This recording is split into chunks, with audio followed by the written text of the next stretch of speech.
Hello guys, after 2 straight days of gameplay, I have surprise for you. Today it will also be a gameplay. Because the thing we have to do today is to visit the last map in the tour around the zone mode.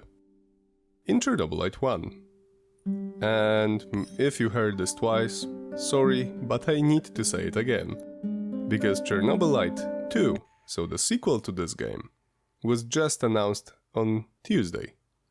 And if you didn't see the trailer, feel free to hop in and watch the trailer, and please comment what do you think about it, because I'm really interested what you're going to say. So today, it's a bit similar day to yesterday, because I'm hitting the B button and I can build, so that says to me that we are in the tour around the zone mode. And what do we have to do today? We don't have much choice, because we already visited every single map besides this one. So the residential area. And let's hop in and see, for example, the school number 3. Yes. Anyhow, I really want to hear your thoughts on Chernobylite 2 announcement. Remember, it's just a cinematic trailer, so it's short, it's only just above a minute. And the purpose of this is just to share our happiness that we can finally announce the project that we worked 3 years on. And that's really an important day for us, because it's what I can call a key milestone. Key milestone because we finally are able to share what we tried to create. And there will be a lot of differences between this game, so Chernobylite 1, and the next game, Chernobylite 2. We will continue the story, and it will be an extremely important part.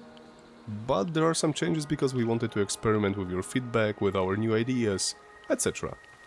But for now, let's focus on the tour around the zone mode. So for those of you who don't know what this mode is about, it's a free exploration. Completely free. No monsters, no scare jumps, nothing, no shooting, etc. Just pure exploration. And you can wander around, and right now in the upper center you can see a question mark. And this question mark, like this one, just beside me, is basically a mark that tells you that there is something to find there. Interactive, and I see it. So basically there are 2 types of interactions in here. Besides, of course, entering buildings, paying attention to the details and exploring. These question marks are either scientists or notes. Notes are basically, well, written, you guessed right. But the scientists are more interactive. You can ask them pre-prepared questions, and they will tell you more about the Chernobyl disaster in general. And sometimes, most often, they're speaking about the thing they're lying next to or on, or just about this map or the place in general. So let's read this one. The white building on Sergeant Lazarev Street in Pripyat features an iconic panel with the phrase "Male of all times and peoples" in the upper left corner. So here, well, let me just focus it. Yep. And let me focus back. This panel is frequently depicted in media about the Exclusion Zone. This place was home to the City Communications Center, Delivery Department and City Broadcasting Editorial Board. On April 27, 1986, so one day after the disaster, the evacuation announcement was made from here. The central hall is filled with envelopes, postcards, telegrams, blank forms, etc, etc. But... oh, yeah, let's run a bit. Sorry if I'm sometimes rushing too much, but I honestly played this... I don't know how many hours. Honestly. So I know every bit of every map.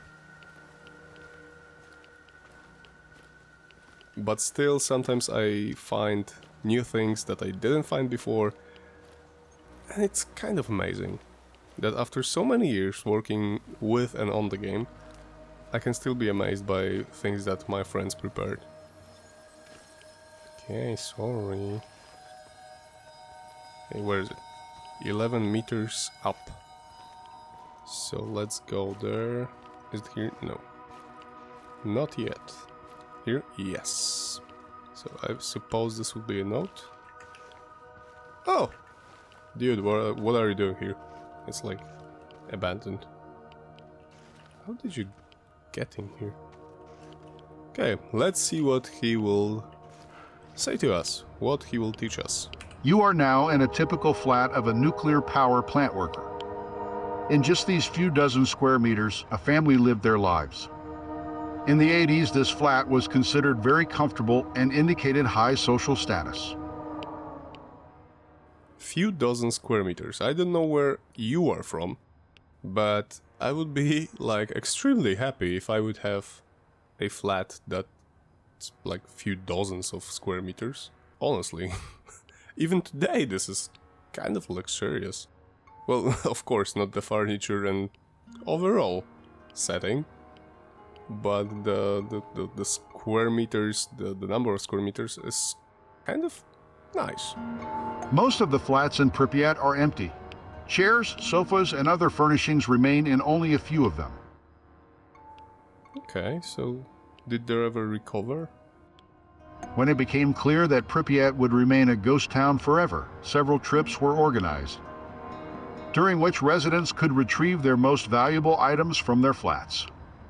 Later on, whatever was left was thrown through the windows and then buried in designated spots. This was to discourage people from ever returning home again. But, on the other hand,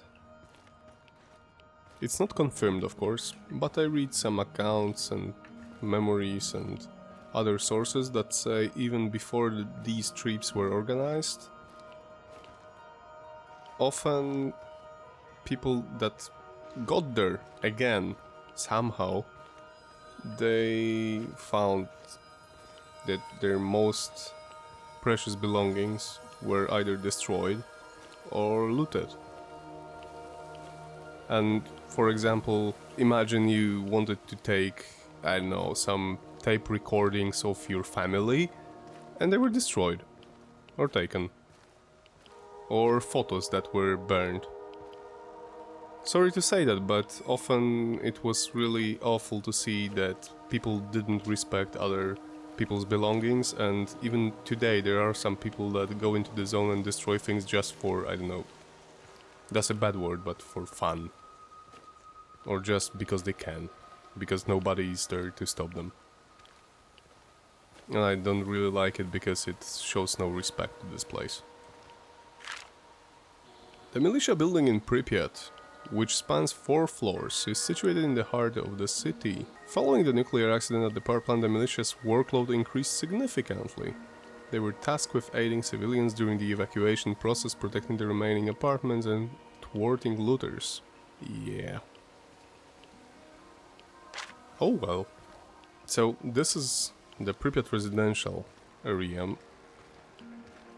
And promise me something, that you will hop in and explore this place and others for yourselves. Just hop in the tour on the zone mode, which is unlocked for anyone from the start if you only download the update that makes the Chernobylite 1 Chernobylite Complete Edition.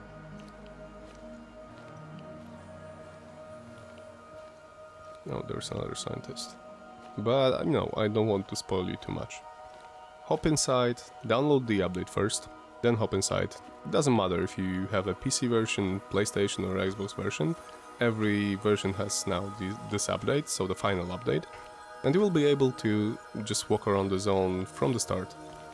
Because with the free play mode, to the contrary, you have to finish the game at least once, on any difficulty level. But with this one, you don't need to. So guys, if you have any questions, as always, feel free to ask. And I think that's it for today, because this is fairly small map, so I don't want to spoil you too much.